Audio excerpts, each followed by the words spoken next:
You're welcome to News Echoes. I'm so glad you're watching. The program we do here is to give you facts, information, and analysis so that you can have an informed opinion before taking your decision concerning anything. And I'm so glad you're here with us. We have in the studio my colleague, Ambassador Nat Iyakwo. Nat, you are welcome to the program. Thank you very much, and good morning, all.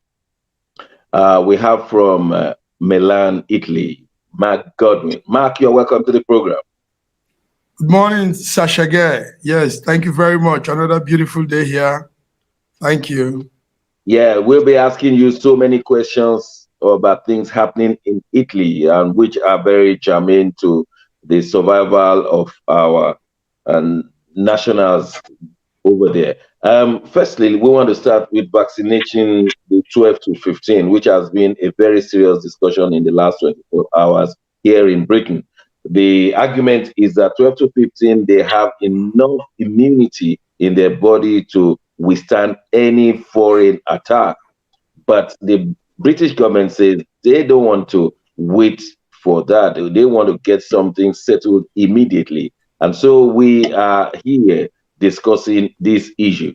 And it's very important that we'll be able to say some of these things. But I don't know how it is happening in Italy. I really don't know what is going on in Italy. We just want to know what is going on in Italy. Have you started giving jab to 12 to 15, Mark? Yeah, yes. I think it's a universal thing in Europe. The 12 to 15, the category has been emphasized, and the jobs have been given mainly for resumption of school, and it's targeted mainly to the students, and the number of students are also being affected now by the coronavirus. Sorry to cut in. Is there any controversy about whether 12 to 15 should take it or not? Yes. Well, there is always controversy. There has been controversy non-stop on every of the vaccination. Vaccination, exactly. So, yeah, some parents are saying it's not necessary. Here in Italy, we'll be having series of demonstrations and protests. Wow. Because it affects not even the 12 to 15 plus the teachers, and some of these teachers don't agree to the idea. So there are protests here. There are also protests in some parts of Europe, in France also, in Spain, and but eventually the government wins, because you find out that you can't do much. I mean, it's a law that has been passed and it has to be done. So if you want to opt out, that means your children, your child will not go to school, your child will not interact with their fellow colleagues, and that might affect the child. So parents will be forced to eventually join the bandwagon. So 12 to 15 is the new age category, and it's going on in Western Europe. Let's hear the controversy going on in Britain from the London capital. Nat, you want to tell us what's going on? What's the controversy about it in Britain, 12 to 15? Well, thank you very much. I think to start with, the scientists are not agreed on, no unanimous voice on whether that group of children, 12 to 15, whether they should get the jab. If they will, there has to be parental consent, whether I want my child to get the jab or not. So that is where the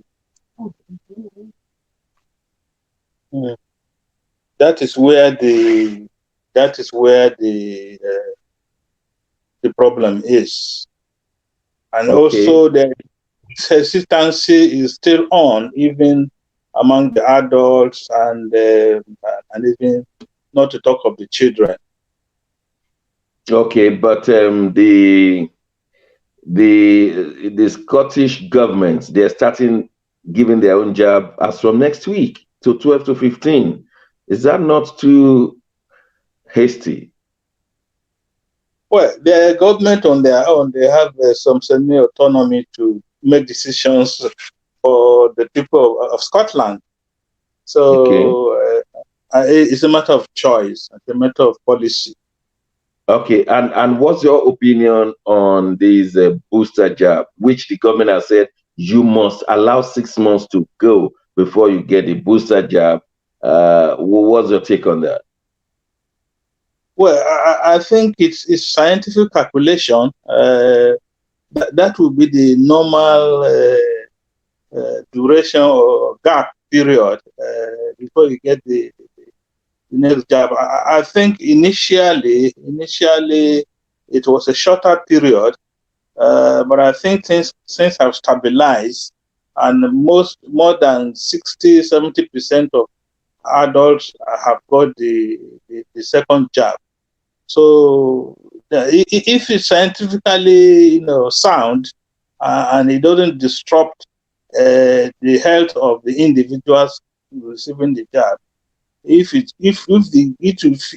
will boost by what the name implies, the booster is welcome. Oh, let's know, Mark, are you taking the booster in Italy and in Schengen states, actually? So, what's the story about the booster? Is it welcoming? It's all added to the protests we've been having all around Europe. A lot of people don't agree to. The whole thing is, you can see from all these that the government doesn't really understand what they are doing. And they're just taking, there's a word called fluke. It's just a fluke, trial and error. Let's do this. They wake up tomorrow. They even admitted to it. They admitted to it. They said they've never seen anything like this before. So they said they will never say never. That is, will we take after this booster? Will we need another booster after the booster? And they said we don't know. So we keep. So you are right. You are very right. It's a fluke. So every new day adds to the annoyance and the resistance from people, the citizens. Okay. Europe is alike in all decisions they take. Most times is a simultaneous reaction, and it's just being played out every day. All right. Let's take a story that came out of Italy. We were told that one Italian man got married to a Nigerian woman called Rita Amenze. And this man went to that office of this woman and shot her to death. Shot her, gave her 4 shots right in front of her colleagues, and the woman died. And they're supposed to be husband and wife, but we were still trying to get into why this woman was killed when we were told that this woman came in without papers and then got married to this man who happened to be a junk. That's how, according to the story. And this woman had 3 children back in Nigeria and went to Nigeria after getting her papers and went to marry the old lover and returned. In the meantime, somebody had gone to inform the Italian man, and everything turned sour. Mark, you are in Italy. We don't want to take the story away from you. Can you enlighten us what you know more? I mean, generally, and then specifically on this woman, Rita. Yes, Sasha, thank you very much for bringing up this story. Before I go into the details, it's a sad situation that when things like this happen, when a foreigner or an immigrant does this in Europe, we see it play out all over Europe even. The European press gives very little news on it. They give very little information on it. But when it's the other way around, there is that frequent update and talk and news and news and news. So we find ourselves caught up in the this situation of being stereotyped always as the bad people. Meanwhile, the Europeans are also into some of these gruesome acts. Now in Italy, has been the story. It happened on Friday. The young lady, Rita Ameze, a 31-year-old Nigerian, married to the Italian man. This is happening in the center of Italy, a city called Vicenza. Vicenza is a known city for many things, beautiful city.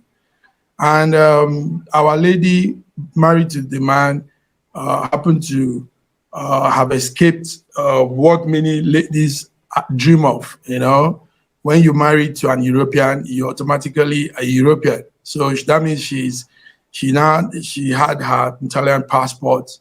So that made her go back home. News has it that she came from the Lampedusa story, you know, from Libya. They crossed the Mediterranean and come to a town called Lampedusa. Now, from Lampedusa is a major town for immigrants, for refugees that come with the boat to Italy.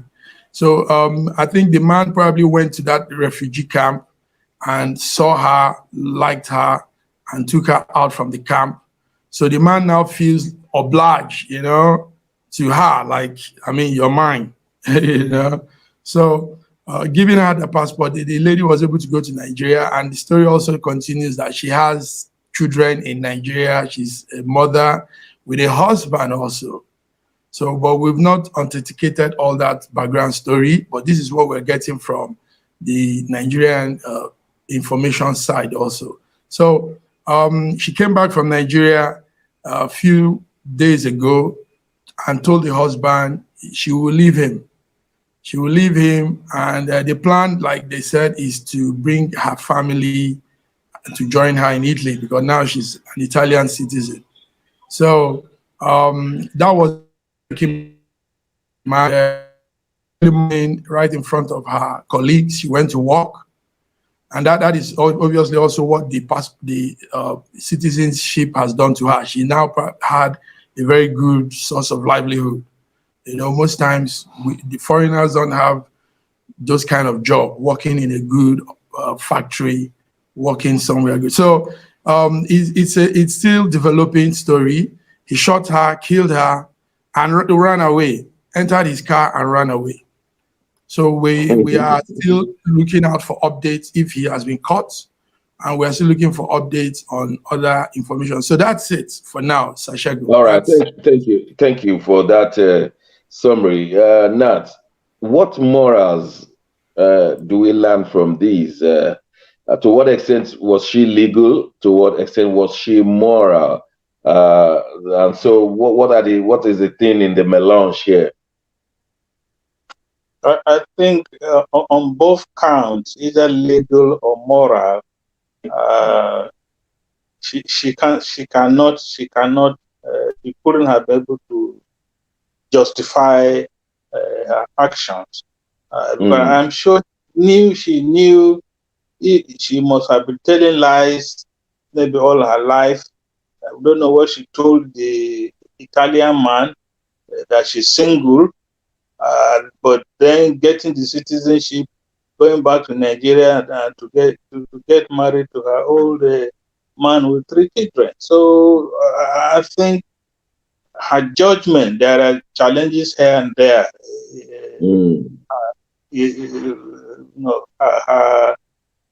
Her degree of judgment is not convincing. And again, we have had these stories over and over again. We're only concerned. She's a human being. She lost her life, and so many other people will be affected because of this. And again, the Italian man, I'm sure there are rules and regulations in Italy how to handle this type of issue. Killing is not.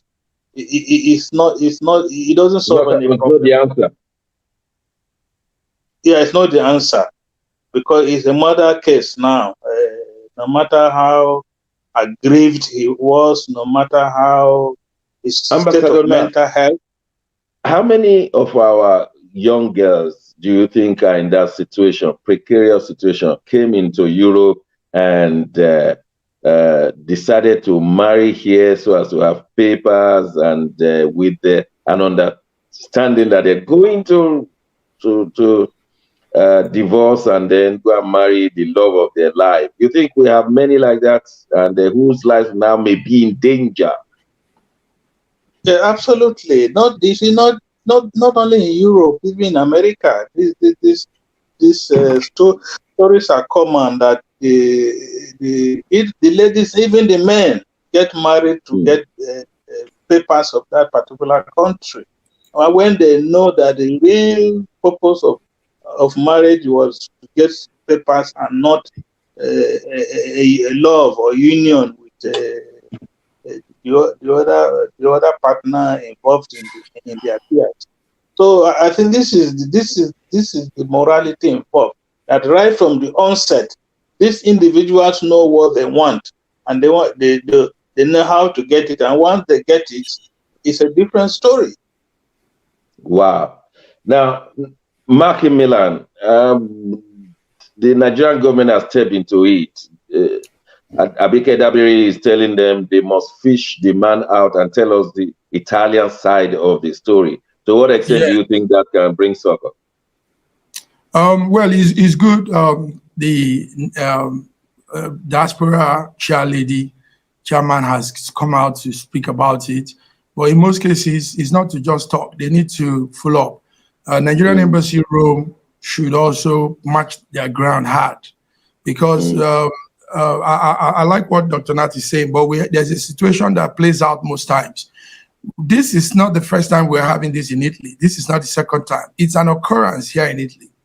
Italian, we have it, yes, in a year we could have like 3, 4 of it. And nothing is done, big brothers. Nothing. Believe me. We will gather for the obituary, the burial. We will have candlelight. We will do all this, and that it fizzles out. No follow-up. No, we don't even get to know what happened to the man. And in most cases, it's the Italian men that are the culprits in this case. So I hope they will look into this one. So what advice will you give our girls wanting to get papers and wanting to go through this one? Because this kind of action will embolden the European male to say, if you try any nonsense with me, I'm going to shoot you dead. Nothing will happen to me. And instead of us to be looking for justice for these dead people, why don't we give advice to the living girls? What advice will you suggest, Mark? Well, from the storyline, I think the lady didn't play wise. She didn't go about it wise. Some of them, some interracial marriages happen here a lot, and they divorce. Now also, most times the ladies, they go about it in a very wise way. I think this lady came out abrupt and shocked the man with that news of leaving him. And yes, nobody will take that also. You know, I have changed your life, gave you good life, gave you paper, and you're leaving me suddenly. How do you do that? So the advice to the young girls is, if they have to do this, still go about it wisely and do it in such a way that the man remains your best friend. And, you don't just give him that shock of, I'm leaving you.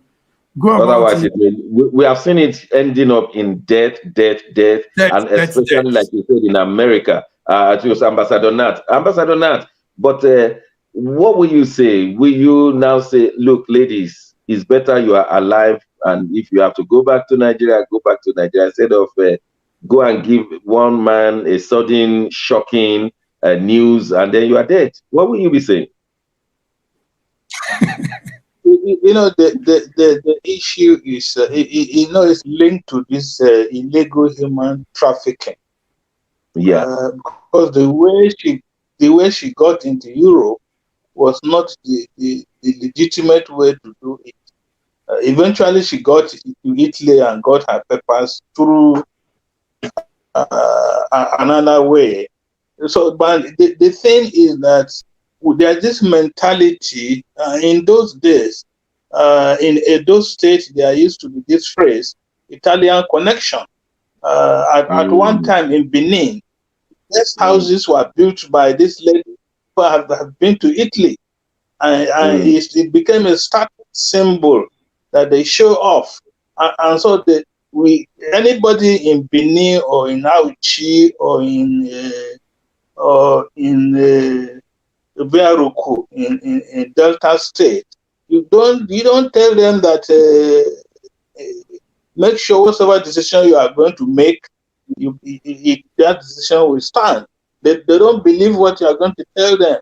And again, people in the developing countries, especially Nigeria, they think once you step into Europe or America, you can pick gold on the streets.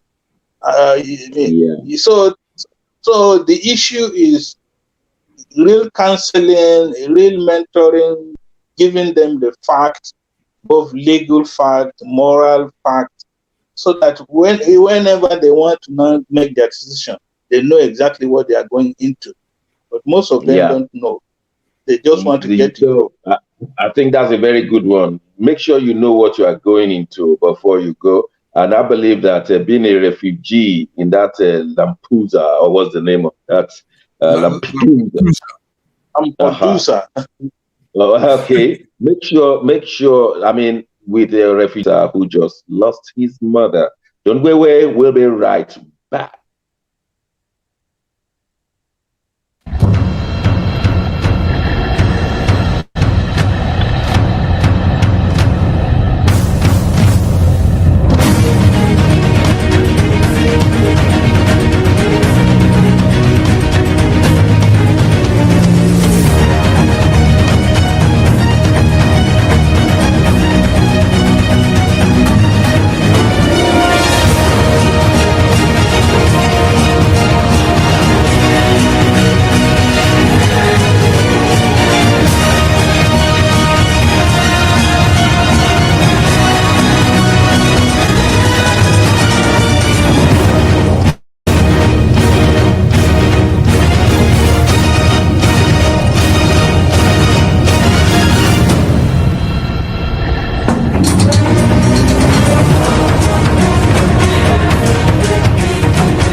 Schengen Story magazine is an African international bi-monthly magazine based in Milan, Italy, and founded in 2016. The publication focuses on personalities, fashion, style, entrepreneurship, and culture for Africans. Though articles on food, movies, fitness, music, travel, sports, technology, and books are also featured.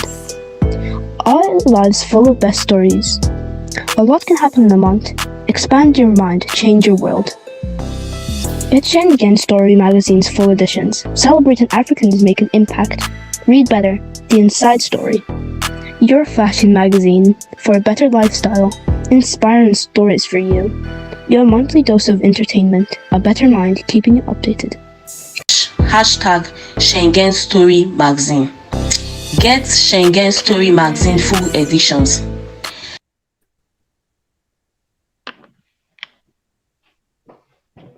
Welcome back to News Echoes, where we give you facts, information, analysis, or an informed opinion. Then you take your decision. I'm so glad you're watching. Only yesterday, we were told that the mother of the British Prime Minister, Boris Johnson, has passed on. Age 79, Charlotte Johnson Wall passed on, and leaders have paid their condolences to Boris Johnson, the Prime Minister, and we at News Echoes, we want to pay our own condolences to the British Prime Minister. And we believe that God will give you the fortitude to handle the situation at a time like this. Um, well, there's no story of what led to her death, but the bottom line is that she has passed on. Let me ask my colleagues here to say their own condolences. Um, yes, Nat, what will you be telling the Prime Minister at a time like this? Well, I will be encouraging the Prime Minister to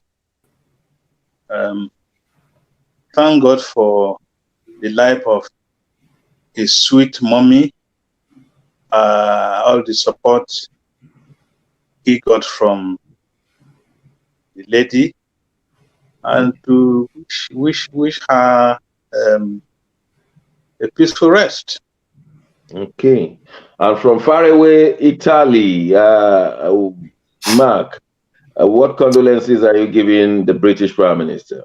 Yes, far away Italy, we say we send our condolence and hope that the family will have strength to pass through this. No matter how age she might have been, it's a sad thing to lose one's loved one. From the stories we hear, the Prime Minister is very close to the mom, and somehow they even look alike too. So it's a very tough time for them, and we hope and pray that God gives them strength and refill their hearts to know that it's not the end of the world. Thank you. Thank you very much, all the way from Milan, Italy. Well, we wish the Prime Minister to have strength to continue. We want to look at Nigeria closely, looking at who governs in Nigeria. The Nigerian president went to Imo State on a state visit, and we discovered that 95% of the people of Imo State did not come to welcome their president, and that was due to the directive given by IPOB, that is the indigenous people of Biafra, and their leader in custody, faraway custody in Abuja. And with a directive, nobody must go and welcome the president. We understand that the people who came to welcome the president were drawn from other nearby states, and featuring prominently were the Igbo elites. Always, political scientists have wondered who governs. We recall a book written by Robert Dahl, Who Governs. He was looking at the New Haven city, and he discovered that on various issues, the government does not particularly govern, but had to dance to the tune of the people. What we have seen so far is that we have governors in Southeast who particularly may not be in charge of their needs of their states, though they collect the subvention for the state. And this was well demonstrated last week when the president visited Imo State, and the people were not there to welcome him. Yes, the governor was there, but he was not welcomed by the people of the state. The streets were bare. Nobody was raising flags and shouting and welcoming. Only the people who, some people even said they rented the crowd. And when you look at the number of entourage, especially the military, following the president, then you wonder that is he not free in his own country? And we also saw that the DSS people, they took some bags of strange bags. We understand that it was to protect themselves and Mr. President. We've never seen it like this before. The question we're asking today is who governs in Nigeria, or who governs in what part of Nigeria? Does Buhari govern in Southeast? Is his presidency covering the whole of Nigeria, or he's just a northern Nigerian president? Let me ask our in-house researcher. I respectfully ask you, Ambassador Nat, who governs in Nigeria? Well, this is more of a historical question. Um, when you ask that question, you at the back of your mind, there are some issues unresolved. Because if we go by the definition of government or governance, we have elected people whom we have to some level surrendered our help me with that word. We have given them our we've given them our sovereignty to be exercised on our behalf. But what we have seen, there are three categories of governments in Nigeria. You have the official government who are elected by the people but never seen by the people. A situation of a bipolar type of situation. The only meeting point for the people and the government is on the day of elections. After elections, next 4 years, you are thinking of yes, and then you have self-help. Where government has failed, you have find non-state actors, individuals coming in to rescue the situation.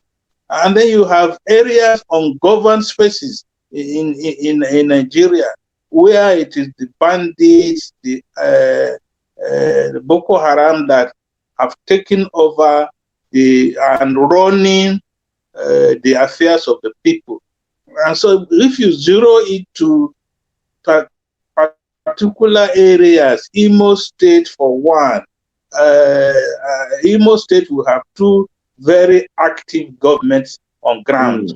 You have Uzoduma and his commissioners and maybe special advisors, and then you have the IPOB, the Mossad, and other private organizations, governing. That's what the situation looks like. And it is because the elected officials are not performing their constitutional responsibilities, especially providing for welfare, providing security and protection. It's not there. So now self-help, to the extent that the individuals now or groups now provide municipal facilities for themselves and not the government, like light, water, roads. And the problem continues, Ambassador Nat, into the VAT war. Some states are saying that they will collect the value-added tax, but will not remit it to the central government because it is a consumption tax which should be utilized within the state collected. You want to update us on this? Yes, it has been a long-standing debate until sometime 2 or 3 weeks ago. The governor of Rivers State, Wike, approached the High Court in Port Harcourt to seek for an interpretation of that particular portion of the Constitution. Who collects the VAT in their state? Is it the federal government or the state government? In the past, it has been the FIRS, Federal Inland Revenue Service. And what they have been doing actually is a delegated authority from the federal government for that parastatal to collect the VAT. But who got a favorable interpretation? The High Court in Port Harcourt in Rivers State says Rivers State should be the one collecting VAT. And the other state governors took up the issue. Lagos State and even the latest one, Ogun State, have had their House of Assembly get a bill signed into law by the governors.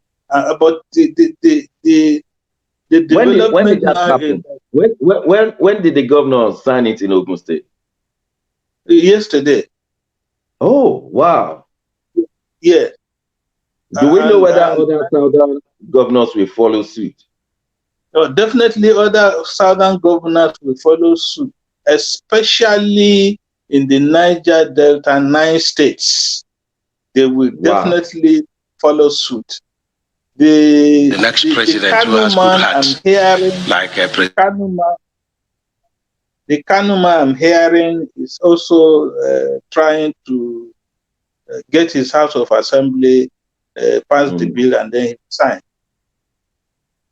Okay, well, we understand that some governors are begging, but let's listen to is this governor the governor of Gombe State has been begging. Yes, studio. What do you have? Like President Buhari for the good of this country. We need God's own anointing, our anointed president for the interests and unity of this country. I saw a governor saying that he prays Nigeria gets another president like Buhari. I said, come. What has gone wrong with? You mean there shouldn't be psychiatric check on that governor? You see, circumfancy. And you know the president knows that you are telling lies. He knows. The president knows that we are telling Now, what we have heard from two governors, governor of Ebonyi State said President Buhari is an anointed president, and we should have more of him. The governor of River State is saying, "Are you mad? What do we want to need another Buhari for?" And so the question is still, who governs in Nigeria? Some people may think it's Buhari's, but so and then this VAT war has come to expose them. Nat, how do we reconcile these two? Well, let's put it this way. You see, individuals, especially the governors, individuals want to be seen to be in the good books of Buhari, not necessarily even being the APC. They have a way of going to the villa to see Buhari at night, when officially it should be broad daylight, so that everybody is seeing what every other person is doing. The particular Umahi, the governor of Ebonyi State, he's been in the PDP, has held all the official positions in the PDP in Southeast. He got his first term, second term on a PDP ticket, and because he thought of being the next president, he left PDP to APC. But from the way things are looking at, definitely APC is not likely to zone their presidency to even if they do to the south, not to the southeast. The PDP have zoned their own to the north. The presidential candidate of PDP is coming from the north. Since the chairman of the national chairman of PDP is going to come from the south, especially southwest. So the other governor is the governor in Cross River State. So Cross River is south, but Ben Ayade is already regretting for leaving the PDP, because nobody is even giving him any face. The APC, as long as I think he's been snubbed. He's been snubbed in the presidency. But let's ask our friend Mark in Milan. Mark, who governs in Nigeria?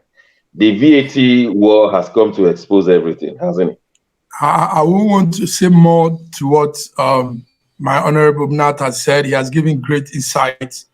The situation there is a very funny one. So let's just see how things play out. Every day, the situations, things play out very funny. So when you think it is this person that's making the round, the next day another person shows. So It's just a very strange, funny thing going on there. Well, yeah, So, but Dr. the question everybody is asking is that when Kanu will bring out the votes at a presidential election, you will see some wonderful millions of votes for whoever they wanted to give it to. And the same thing happens in Borno, the same thing happens in Jigawa, millions and millions of voters. The argument of Wiki is that where are these millions of people? Where is their VAT so that the whole nation could share it? Why is it that the fewer people of South, and South, they are the ones bringing the VAT? The people who voted them in, where is their VAT? Nobody is saying that they can't vote for anyone. They have a right, but they also have an obligation to bring their VAT. Meanwhile, the United Nations have said that they can't see consumption of electricity, of water, and such in the north that is bringing all these votes. Why is it that only voting you will see them, but where it comes to understanding the living in the north, we don't see these people? I think that's the argument. And that's a very deep argument. That's a serious argument, Shage. You've just broken it down very well now, too. It's a very serious argument because we are being fooled at every of these our election period. I mean, you see these heavy, huge, humongous numbers of people that have voted, and at other issues of the nation, those people, those votes, those people disappear. So you wonder where are these coming from? Who's arranging all this? Anyway, you've all said it. I think we just keep monitoring from the our platform here and hoping that things get better. All right. We want to discuss this issue of jailbreak. It so happened that jailbreaks happen in Nigeria, but when they happen in the north, we see that so many Boko Haram detainees have been released. So we have a story on jailbreak, and we just must understand why we see the occurrence of killing and maiming. Nat, you are conversant with this story. Yeah, they now call them correctional centers. Oh, sorry. Yeah, the prisons are now called correctional centers. So but it's still jail. I think jail. The jail by definition is when your freedom is curtailed totally. You are removed out of society because you're a bad person, and you have offended this community or offended the society, and there's need to keep you away from further harm. So that seems to be the Kaba medium security prison. So prison breaks or correctional center breaks. It's not new in Nigeria, but these ones are becoming too frequent, too rampant, and dangerous. There are two ways jailbreak. Two ways is you are doing it internally or outside. There have been jailbreaks engineered by the prisoners within, who demonstrate or even dig holes to escape. The recent ones now is the attack is coming from outside. The attack is coming from outside from their fellow criminals who are criminals outside, and they want to free the criminals inside. And it has gone to the extent now that they use explosives to go and dynamite, to go and attack these prisons, kill the official securities like soldiers, police, warders, and anybody found around that is going to obstruct their operations. And so the jailbreak thing has thrown up so many things concerning the administration of justice in Nigeria. I'll give you statistics of the Kaba jail or correctional center, which is a similar picture, similar scenario. That jail was built in 2008 with a capacity to accommodate 200 inmates. 200. On September 13, when this attack was made, they had 294. So 94 already overshot the official provision, 100, but 294 were in that jail. 240 escaped, and I understand 114 have been recaptured, still having 85 standing. And so the 224 were on awaiting trial. So you find that people awaiting trial are packed together with hardened criminals, and instead of being a correctional center, it becomes more of a criminal center. People pick up their criminality; they are hardened, and there is no any correction going on there. In fact, when you go in and if you come out alive, you are worse off. From correctional to criminal center. Yes, correctional to criminal, really criminal breeding ground where you pick up all sorts of things. But it's a reflection of the society, the injustice that is going on in society. Sometimes people are wrongly sentenced. Sometimes people spend years innocently in these centers, and the justice system needs to be worked upon so that justice is not going to be for the highest bidders. We have seen where people pay money not to go to jail, while those who don't have money go to jail.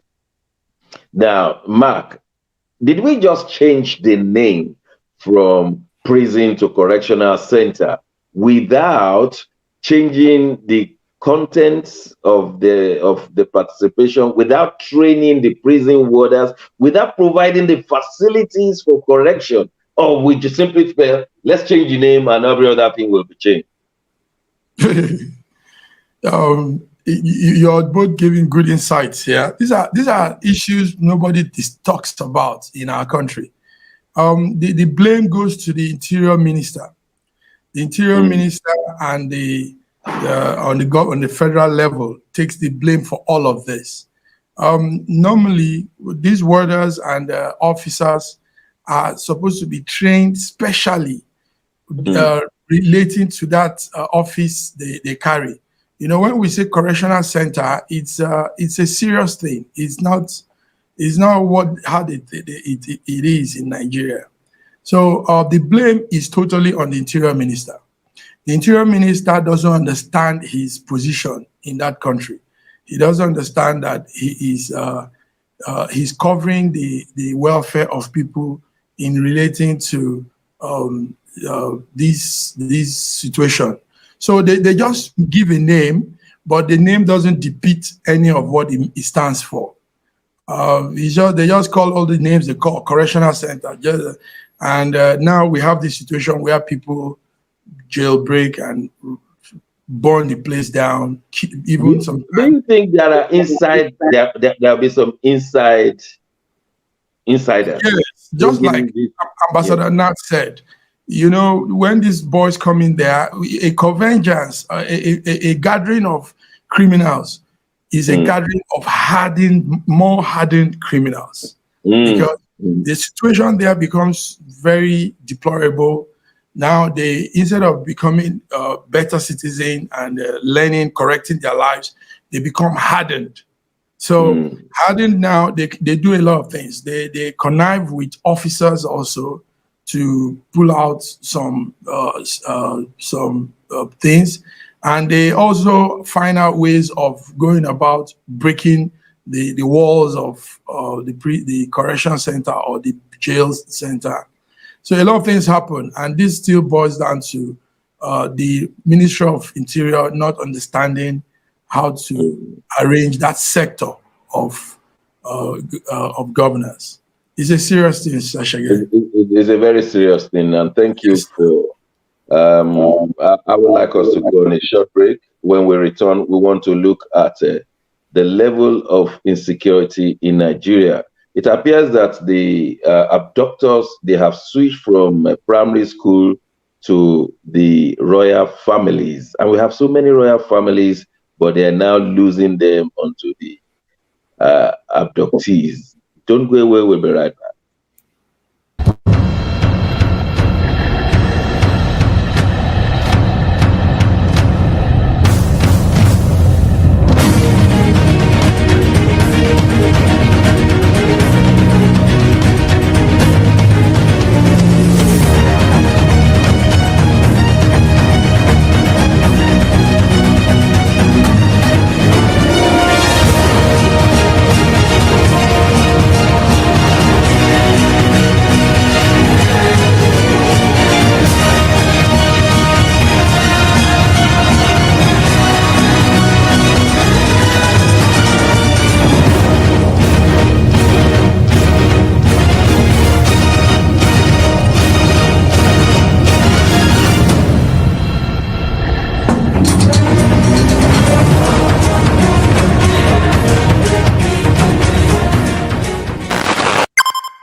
Welcome back to News Echoes, where we give you information and analysis that you may have informed opinion. The state of security in Nigeria appears not to have improved in the last 6 years. The presidency of Buhari has spent over 3 trillion naira, and with not many things to show for it. And so we want to look at the state of security right now, especially as it affects abduction. Abduction has moved from secondary school, primary school, now to royal families. In the last 1 week, we have seen not less than 2 emirs of first-class emirates being stolen by these bandits. And it is for this reason that we are putting serious discussion on it, or at least how to keep yourself safe while in Nigeria. We have our in-house researcher, Ambassador Nat, who has been following these stories. Nat, please bring us up to date. Thank you very much. The seriousness of insecurity in Nigeria cannot be overemphasized. Because if you are not secure, it's not likely you'll be able to do any other thing. Nigeria has become more of a national prison. I don't want to call it correctional center. That everybody is now in prison in Nigeria because you are not even in your house. This is going to be so bad now that they go from house to house to pick individuals. But what they do now is picking high-profile people for a higher ransom. The ongoing killings in southern Kaduna is still going on. The same thing in the plateau is still going on. Our royal fathers, whom we thought were untouchable, whom we thought nothing, no bad omen should come near them, they are now, kidnapping first-class emirs, royal fathers. Some of these royal fathers are old enough to be the grandparents of these kidnappers and abductors.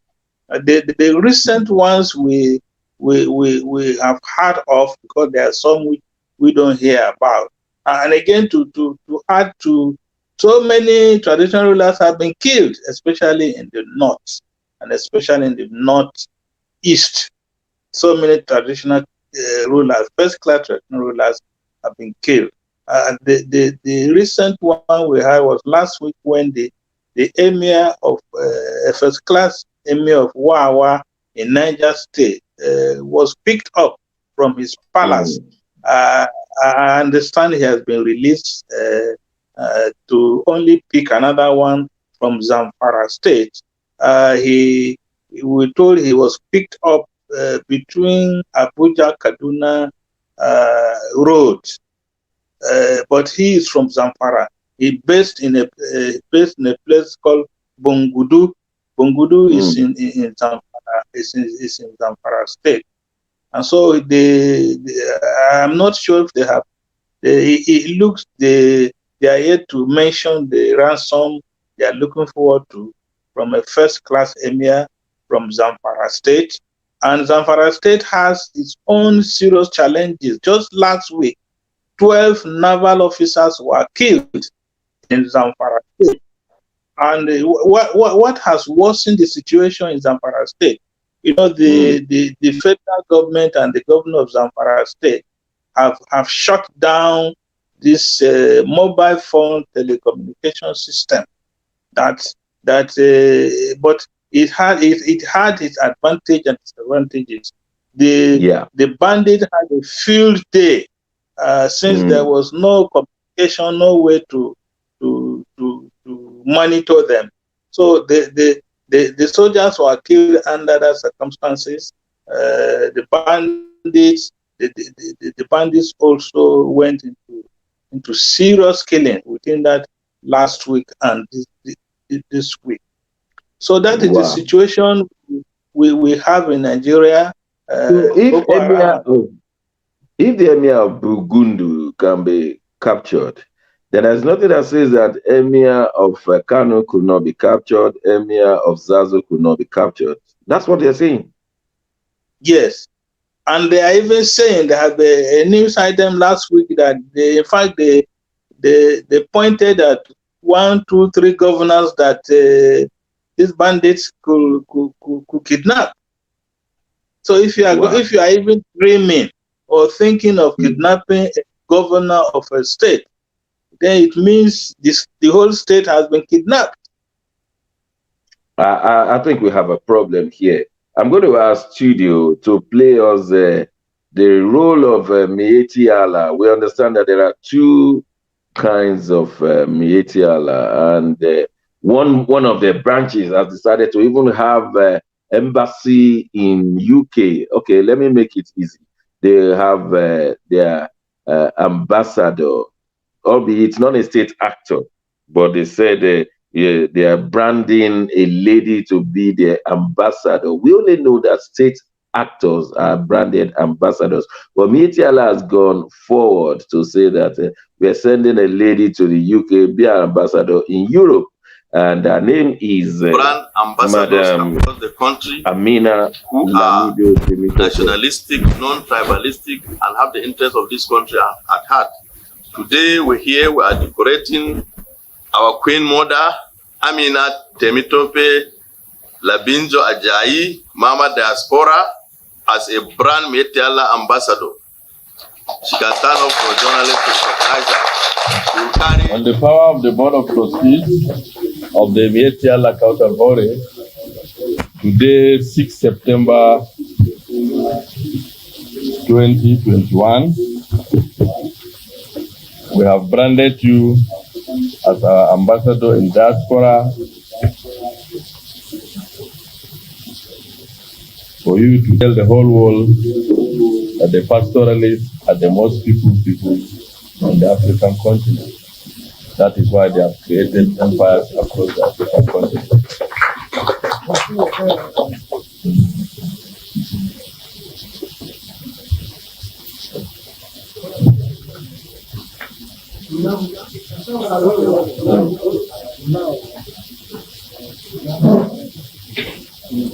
History is about to be made. I thank the Almighty Allah and glorify His name for this historic occasion. I'm overwhelmed, you can all see, with joy and excitement, going by the high caliber of dignity and moment crowd gathered here today. Allah Shema. Let me especially thank my eminence, my leader, my dear brother.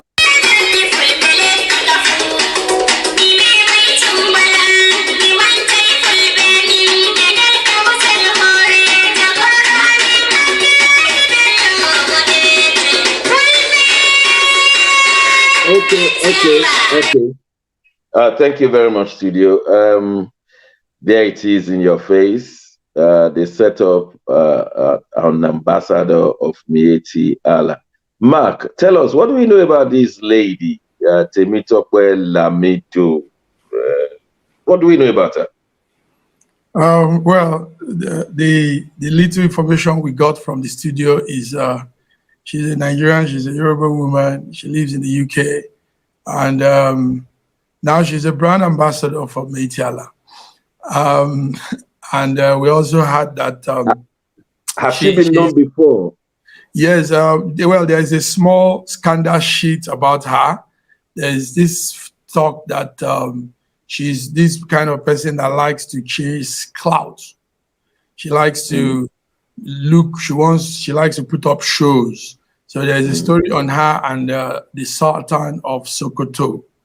But we need to get the facts correct before we can say it. So anyway, she's now a brand ambassador for a group of people that have primitive, and obviously she will do everything in her power to put out their ideology to the rest of Nigerians. It's a choice, a path she has taken. So it's now up to people to follow her, listen to her. It's not a bad idea to be a brand ambassador, but the thing is to be a brand ambassador for a good cause. We know that the Mieti Allah agenda is too primitive for our country. It is taking our country back many years behind, grazing cattle all over the land and passing cattle through people's yard, through institutions, through organizations, is not done again. That's a very funny agenda. So anyway, the lady is now there. She's coming back to UK, and she will be working with some organizations to put out the agenda of the Mieti Allah. So that's Madam Temitope for you. Thank you very much. Nat, what's the rationale for setting up a branded ambassador for a faction of an organization in Nigeria? What will they be branded here? Who knows Mieti Allah in UK or in Europe? Why? What is it? A charity organization? What are they supposed to do? What is this woman supposed to do? And what kind of dressing she was being dressed, and then dances? I really don't know. Can you please enlighten? Well, what I know, the little I know about the Mieti Allah Cattle Breeders Association is that there are two, I don't know whether they are factions or two groups. And the word Mieti Allah itself, I'm not too sure if it has found a place in the Oxford Dictionary. Because Mieti Allah must have a vision and a mission. And I don't know whether there are other Mieti Allah people in the UK. And I don't know what ambassadorial role she's going to play in the UK. Is it going to be a charity organization, or is it going to be a profit-making organization, or exactly what ideas is she going to spread? Who will she be looking after here, or who will she be talking to on behalf of Mieti Allah in the UK? Yeah. So those are the questions that have been thrown up, and she since we have been told she's the type that seeks attention, wants publicity, wants to be noted. So it's a novel thing for a woman to be representative of Mieti Allah. in a different country. We're Is this looking not in forward. the face? Sorry, is this not in the face of the federal government of Nigeria, where Mietiala is seen by some people as semi-terrorists, and they are now even having their own branded ambassador, and which we don't see the definition, we don't really know, and what she will be doing. But listening to what they were saying, and how will this help security in Nigeria? Do you see insecure in Nigeria, or tearing things apart? Well, the Military their function, roles, and all in Nigeria has not been helpful to the insecurity situation we have on ground. They are the people promoting this open grazing, and we have been seeing them challenging governors or government like Benue State, and some of their utterances are really very unlawful and very aggravating comments by the Military people. So I don't really know what value Amina Tomitope Ajayi is going to bring to the lives of people. That's my worry, and that's my concern. We're still on security. Mark, you want to say something? No. I'm laughing because yeah. But we're still, Mark. We're told that a Catholic priest was abducted in Ikulu, Kafanchan. Now it's from emir to priest. They've been abducting priests, but you know Ikulu. Not you know Ikulu in near Kafanchan, isn't it? Yes. Ikulu near Kafanchan. Ikulu is the town where Bishop Matthew Hassan Kuka comes from. Hassan Kuka comes from the royal family in Ikulu. The chief of Ikulu, who is the twin brother to Hassan Kuka, was kidnapped some time ago, sometime last year, although he was released.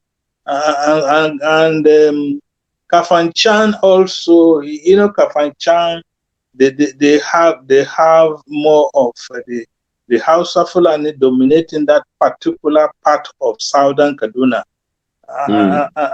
Yes, and so for the Catholic priest to have been kidnapped, we have not had the ransom they are looking for.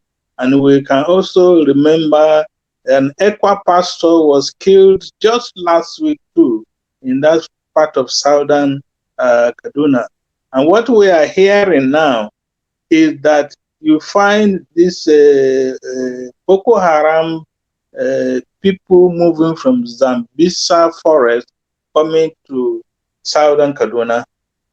And in fact, the people say that they're coming to southern parts of Nigeria, not just southern Kaduna, that is infiltrating into southwest. So it's like dispatching them from Zamfara and to the other parts of Nigeria. Is the government trying to do something about that?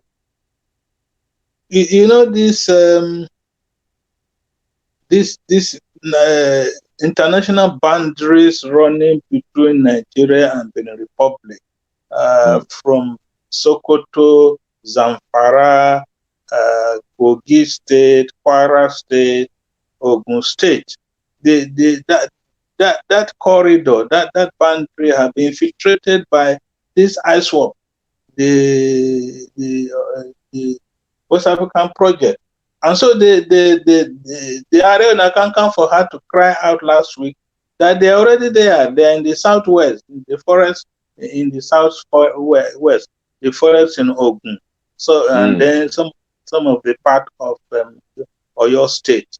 So and we are not too sure if the government is aware. Somehow intelligence reports have got to the government that these people are around there. But what are they doing exactly? Nat, we must be very, very truthful to ourselves, and we must speak the truth to the power. What truth should we be telling the federal government, the state government, that Nigeria is coming more and more a no-go area? Nobody is safe. So we're not just saying it because we want to criticize the governments from federal, states, and local. We are just scared of the roads. And what should we be telling them so that they may hear and take action? Let have a global view of the insecurity in Nigeria, and especially 12 years back when Boko Haram started the operation. We kept saying that the government has to decide, do they want this war to end or they want it to continue? Because that is the point where we are now. Because if you have a group like Boko Haram or ISWAP or any other group successfully challenging the federal government of Nigeria to almost a standstill, then we will have to ask ourselves again, do we want this insecurity to end or we don't want it to end? Are there benefiting and who are the victims? And so these are the national questions that we have to ask and get answers. If not, we'll just continue this way. Let's ask our friend in Milan, Mark, what is the truth we need to tell the government in Nigeria? Of course, if we have whatever we can suggest, it will be fine. But Nigeria becomes the only country where you are scared to stay after 6 p.m. on the street. Why? What is the government doing? Well, what should we be telling them? The security is too loose. President Muhammad Buhari's administration has not helped up security of lives and property of the citizen. The first mission of every government is to secure the life and property of its people, but this government has failed. And when security is loose, every other thing begins to fall out also. So our advice is to amp up the security.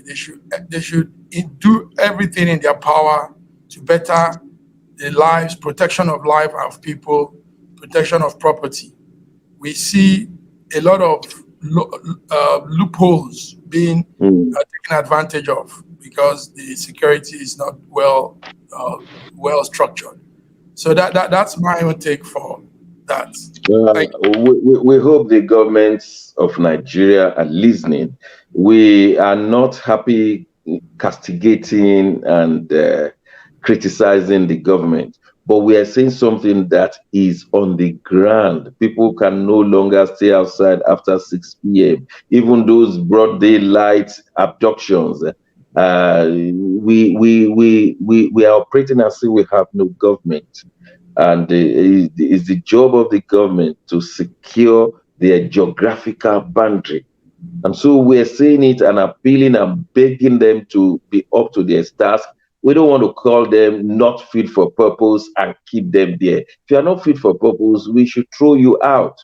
So keeping you means you have to do the job, and we can't be using warlords. It's either Nnamdi Kanu in southeast or Igboho in southwest. So we now take warlords as our set of security. No, we're supposed to be modern state, and so we're just saying this one with all sense of responsibility. Be alive to your responsibility, federal government. You have the control of the police, the soldiers, and even the Navy in Kano. So what else are you waiting for? Exactly. We'll go on a short break. When we return, we'll be talking about the dirty dozen minus 6. You've heard of the dirty dozen minus 6. It does not originate from it. It originated from the United Arab Emirates. If you still don't know, the dirty dozen minus 6, don't go away. We will be telling you.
Again Story magazine is an African international bi-monthly magazine based in Milan, Italy, and founded in 2016. The publication focuses on personalities, fashion, style, entrepreneurship, and culture for Africans.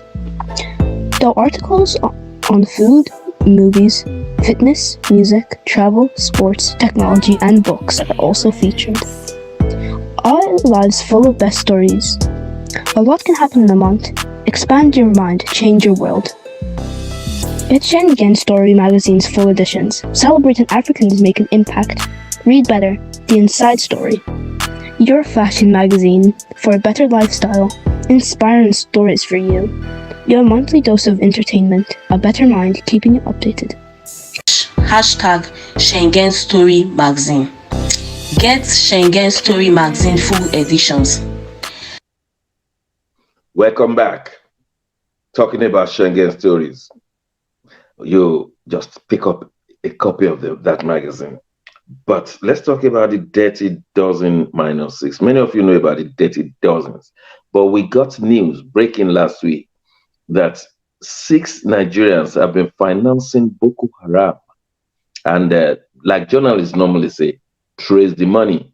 So will you faithfully trace the money, then you will see at the end of the money those who are behind it. So these 6 names were given to us from the UAE, saying that they have been the one that have been financing Boko Haram. But let's get the full picture. Nat, please give us the full picture of the Dirty Dozen -6. Okay, thank you so much. That story of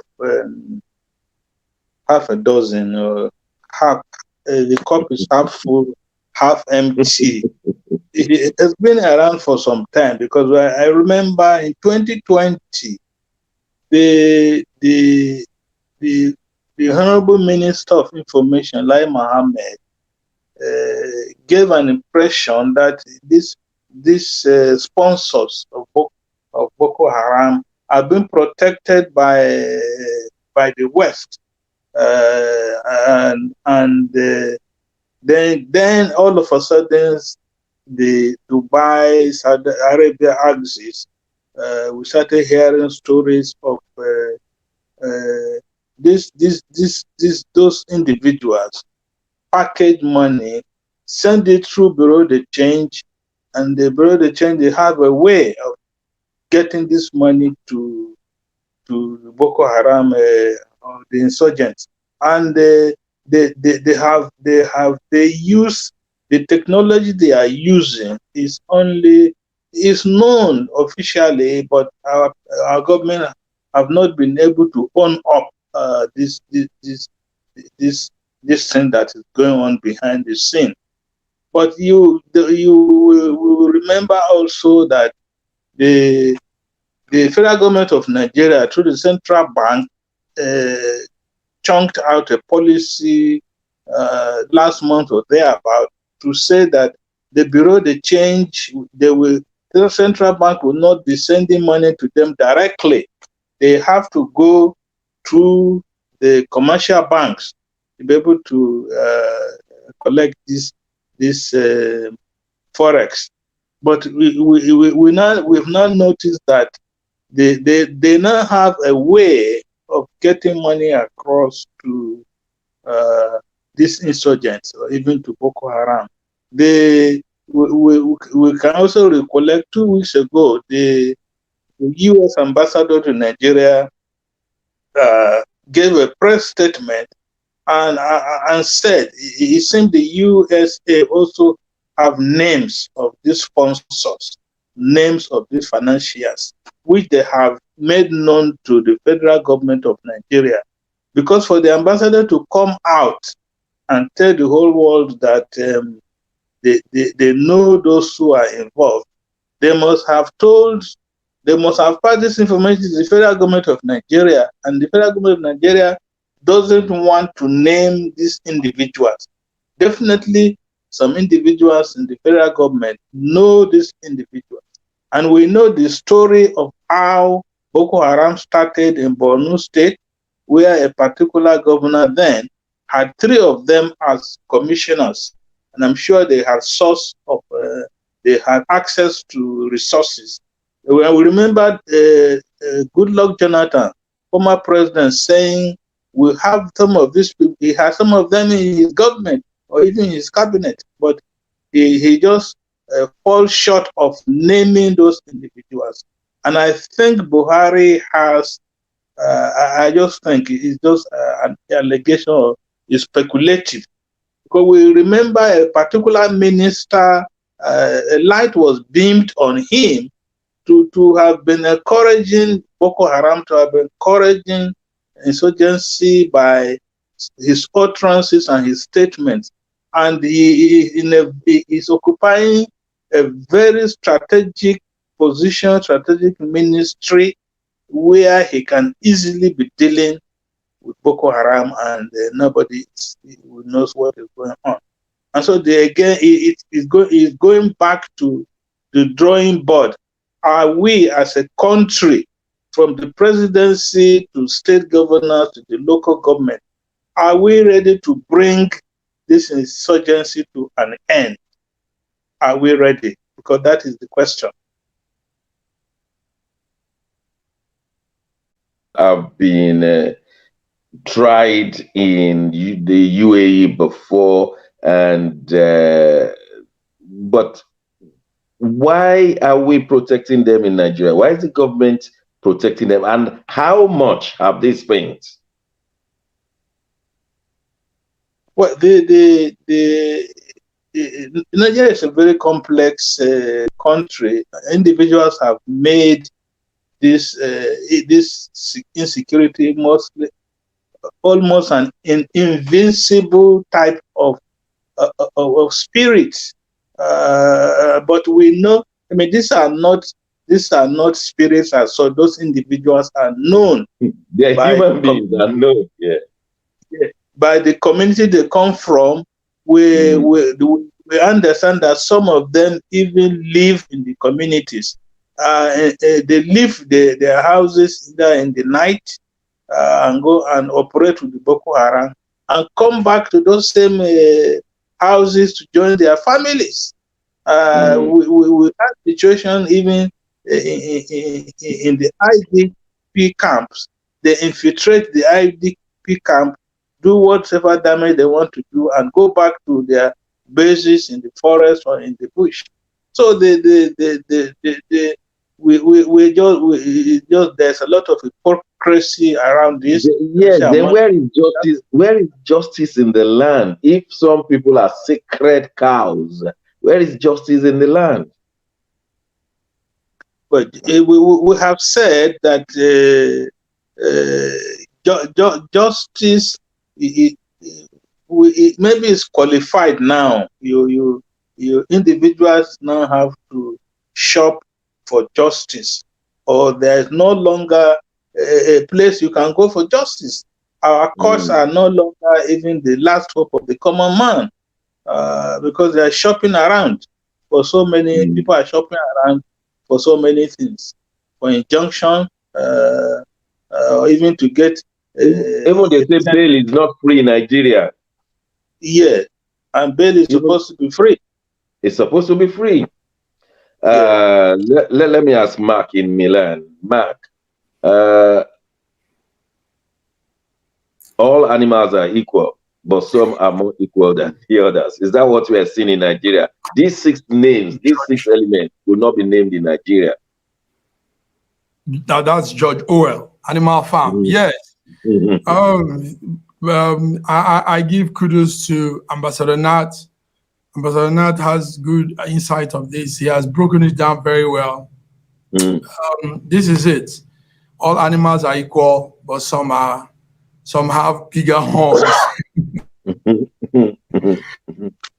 And then, but the Southerners are watching. The Southerners are watching and saying, "Is this how to run a country?"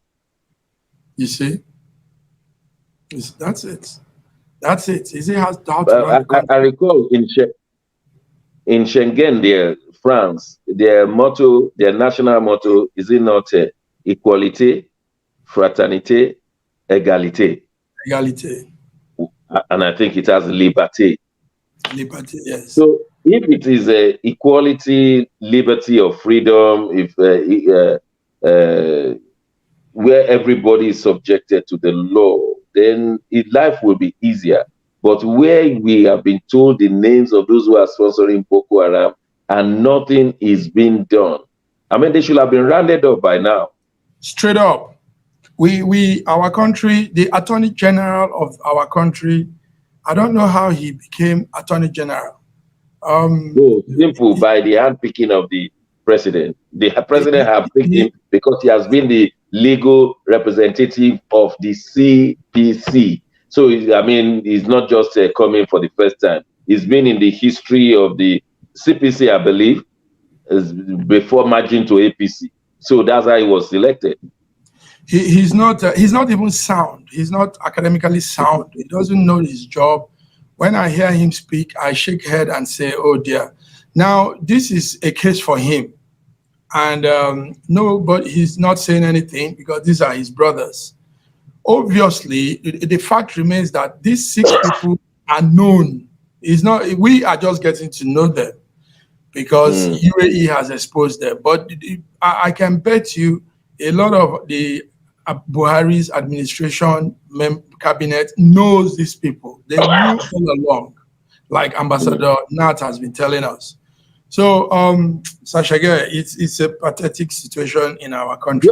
Jonathan said so. He said some of these sponsors were in my cabinet, in my government, and we're still staying with them. And yet, Nigeria said they have spent, was it over 3, Ambassador Nat, was it over 3 trillion naira or over 6 trillion naira? How much have we spent in the last few years against terrorism?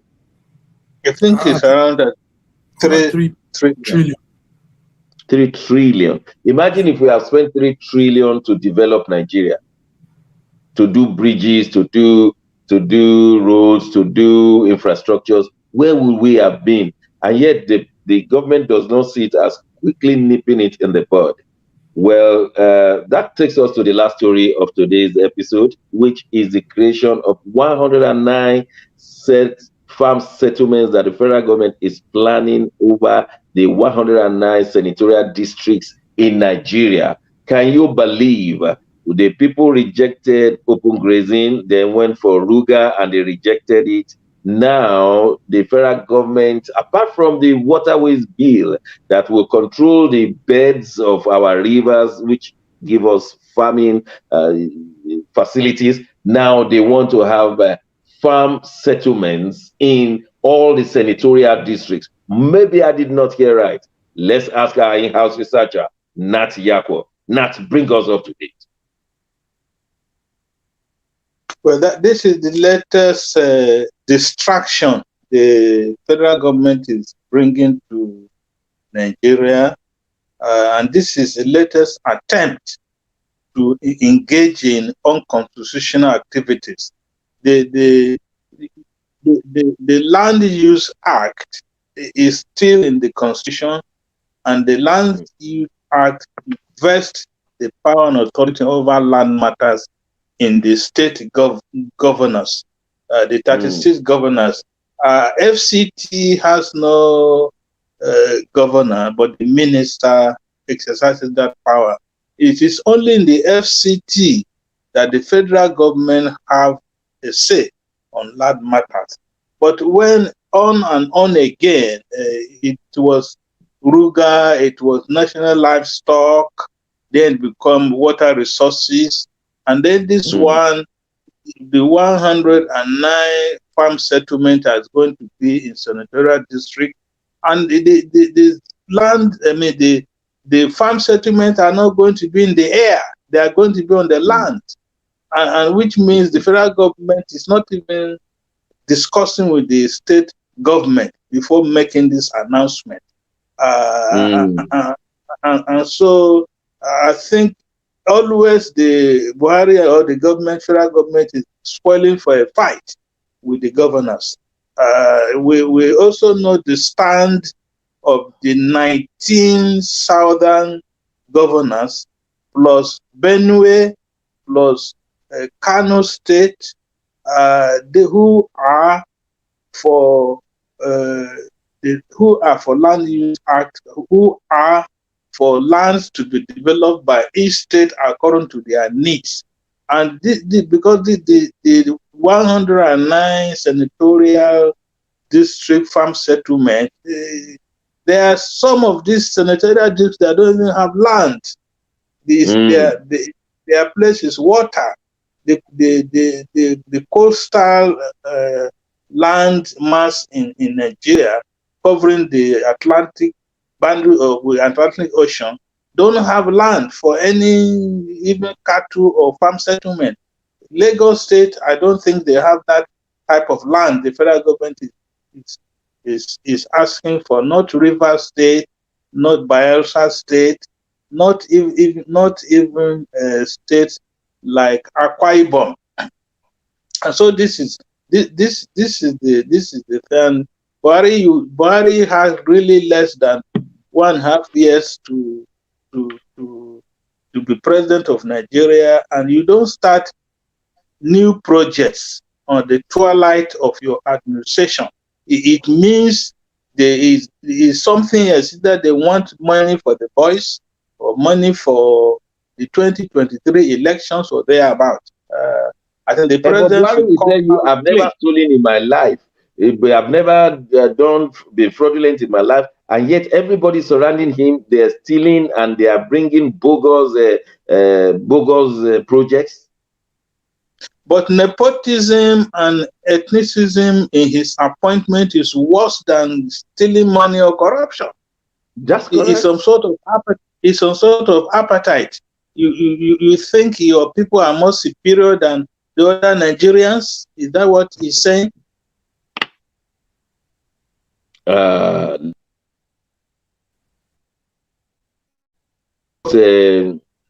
Farm settlements in every senatorial district. Some senatorial districts don't even have land for farm anyway. When I look at Lagos State, I can't see any place for farming for federal government to come and take over. Do they want to farm on the sea? But that's what we... Mark, what's your take on this before we close? Same with... today, I'm just aligning with Ambassador Nat because he's giving the insight, and I'm on the same page with him.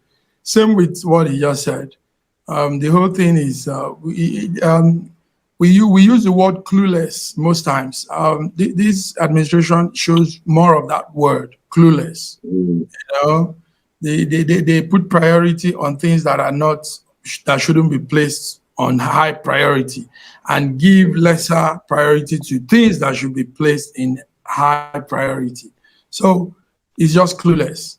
And like Ambassador Nat said, we are seeing a play of high-level nepotism. The man is just putting the wrong officers in the wrong in different positions, and they are exhibiting their cluelessness. So all this is just so sad. Every day that we say this is saddening, instead of saying progressive things. Thank you, sir. Yeah, and before we go, you think who is bringing? Who is APC bringing? Is it from the north or from the south for presidency 2023? Well, we're still watching. I know Oshibanjo, the vice president, is a strong contender, but we're still watching. Where will you put Tinubu if Oshibanjo is contesting? Where will you put Tinubu? But you see the situation surrounding Tinubu now. And if you look very well, you also see that he's doing some underground work against his candidate. That's Buhari. Yes. Political. Yeah, exactly. So all these are signs of some fraction and some animosity building up between them. So I don't think there's chances there for him. Nat, we know that PDP has brought in the zone to the north for the presidency. Is that a strategy to defeat or for the northern voters to vote for their own candidates if APC should bring a southern candidate? Well, well, from the zoning of offices which PDP has done, the chairman is coming from the south. Automatically, their presidential candidate is going to come from the north. So I foresee it's going to be a battle of wits. Can you foresee someone coming from an outside party to come and win? If there is a kind of a political revolution, I can't see a third eye or third party coming to win elections. Syria. Not even Afghan. More so that but Mark will not agree with you. ADC is coming. No, yes, sir. I will not agree. A new thing is going to play out in Nigeria very soon, Ambassador Nat. Yeah, because the Nigeria population is more of the youth, and the youth are aligning to this newer, this third party arrangement. So have the youth been mobilized to think that way? It's one thing for you to analyze that way, but have the youth been mobilized to think that way? Well, in their little way, they are doing things. The foot soldiers are moving. How much naira can sway them? 2,000, 5,000, and they will soon switch. Which ADC may not have. Oh, well, thank you very much, gentlemen. That's how far we'll go today. For those who have been watching, we thank you very much. We'll be bringing you the latest in politics across the globe next week, Wednesday. I want to thank my colleague right in Milan, Mark Godwin. Thank you very much for making yourself available. I want to thank my colleague in the city of London, Nat Yakwo, and finally those the studio who have been feeding us with videos and pictures. Want to thank you very much. But most importantly, our viewers. Until next Wednesday, may God bless you all. Amen.